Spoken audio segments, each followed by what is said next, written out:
Good morning. Welcome to Truth Be Told. This is Don V, and we have a couple interesting reports we'd like to share with you. Before we move on to that, please remember to subscribe. 90% of the people who watch me are not subscribers. It doesn't cost a cent whether it's on YouTube, BitChute, Rumble. It's all completely free. We're just trying to make the channel grow. I'm not making a dime off from this. It's all about getting that information out to the people. Without ado, let's move to it. Senator Graham says Brazilian illegal immigrants at the border are wearing designer clothes and Gucci bags. Recent reports indicate a growing number of South American members of the middle class flying to Mexico to illegally cross into the U.S. GOP Senator Lindsey Graham says Brazilian immigrants arriving at the U.S. southern border are wearing designer clothes and Gucci bags. The Southern California lawmaker made Tuesday evening on the Fox News channel while discussing an order earlier this week from Homeland Security Secretary Alejandro Mayorkas that will end workplace raids by immigration agencies that target suspected illegal immigrants. Now what Mayorkas did today, calling off all the raids of work sites, is going to be another incentive for people to come because the word is out, said Graham. You come, you claim asylum, you never leave. The policy choices of Biden are all over the world now. He also claimed the United States had 40,000 Brazilians come through the Yuma section alone, headed for Connecticut wearing designer clothes and Gucci bags. This is not economic migration anymore. In a Wednesday interview with the Washington Post, Graham reiterated the sentiment that he was surprised to see people during a recent trip to Arizona crossing the border who were smartly dressed. Usually, said Graham, the people you see at the border look like they've been through hell.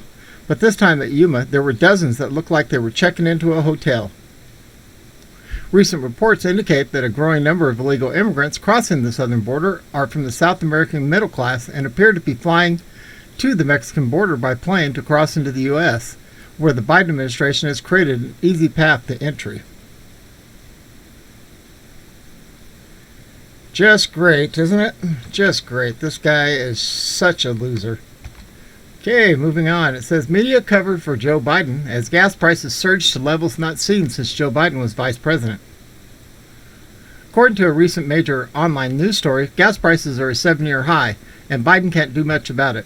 Okay, stop laughing. I said stop. This was not a Babylon Bee post. This was an actual CNN business story, the Communist News Network, and an atrocity prime example of the mainstream media playing defense for Joe Biden and his clumsy administration of radical nincompoops who put ideology ahead of common sense and practicality. There's actually a ton of things Joe Biden would do to restore the nation's energy independence that he so swiftly and joyfully euthanized last winter with a series of executive orders and decisions the same media hailed as oh so refreshingly and thankfully green. But he just wants the appearance of doing something. Americans now are paying on average $3.36 a gallon for fuel with expectations the costs will ascend steadily and considerably before year's end. By comparison, 1 year ago, when someone else was president, Americans were paying $2.26 a gallon retail.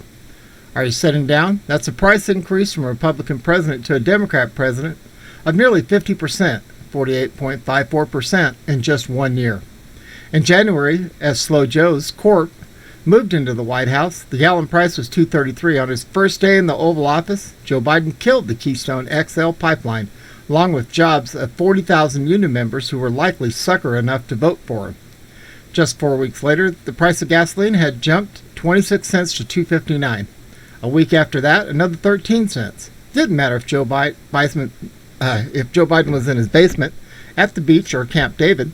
The prices just keep going up and drivers' bank balance is going down. Onward and onward. March $2.94, June $3.18, September $3.26. There seems to be something of a connection here that the mainstream media misses. A connection with flashbangs threatening future oil supplies with a plethora of moves.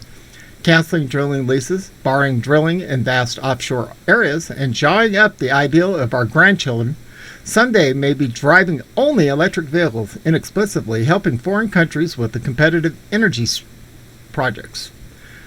Markets react to perceived declining supplies with the very real price hikes. Joe Biden also rescinded sanctions on and formally endorsed Vladimir Putin's immense Nord Stream 2 gas pipeline beneath the Baltic Sea to Europe that will cripple sales of U.S. LNG sales there, and also give the wily Russian leaders strategic leverage over NATO members, now newly dependent on the energy supplies. The Communist News Network notes that pesky GOP members are criticizing Biden for the soaring prices, though the blame from Republicans is largely misplaced. Voters don't like high gas prices, and fair or not, they have a history of blaming whoever is in the White House. Oh yeah, whatever. Fair or not, who else is pulling off these gambits that hurt the U.S.? See, there's nothing really Joe Biden can do. However, they neglected to note that there is so much that Joe Biden could have not done. Having seriously damaged the country's energy output, the Biden team is working really hard to ameliorate these higher prices. White House weighing steps to address gas shortages. The White House is asking companies for help lowering prices on the Hill. In fact, Joe Biden did ask the oil companies he's screwing over to help them control gas and home heating oil prices, because the United States is no longer energy independent as it was under that mean tweeter as recently as last year. Joe Biden recently asked the OPEC oil-producing countries to boost their production. That would lower the price of oil the U.S. now must import. Oh, and cut OPEC's revenues too, in the interest of international fellowship. You may not be surprised to learn that OPEC said no.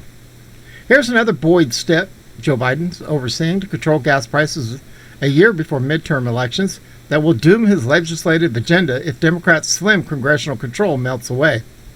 Oh look, that's exactly what happened back in 2010 during Joe Biden's first midterm elections as vice president.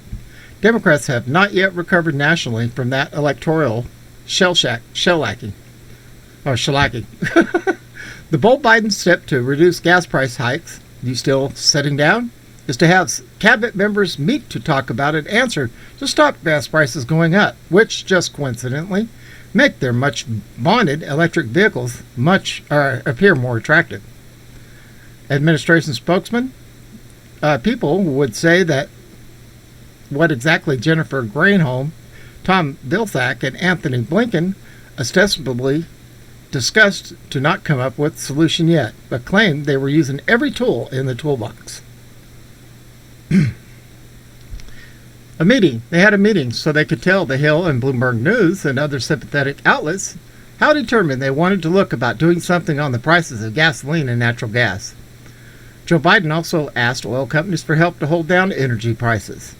Much like the naive or just plain PR stunt list he gave Putin of critical U.S. infrastructures, he would appreciate Russians not cyber hacking.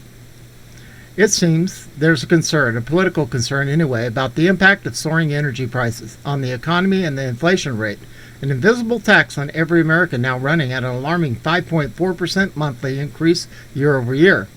There could conceivably be a connection between the trillions of dollars in new spending under Joe Biden and his party's congressional teammates and the easily predictable surge in prices to absorb all that newly painted dough floating around.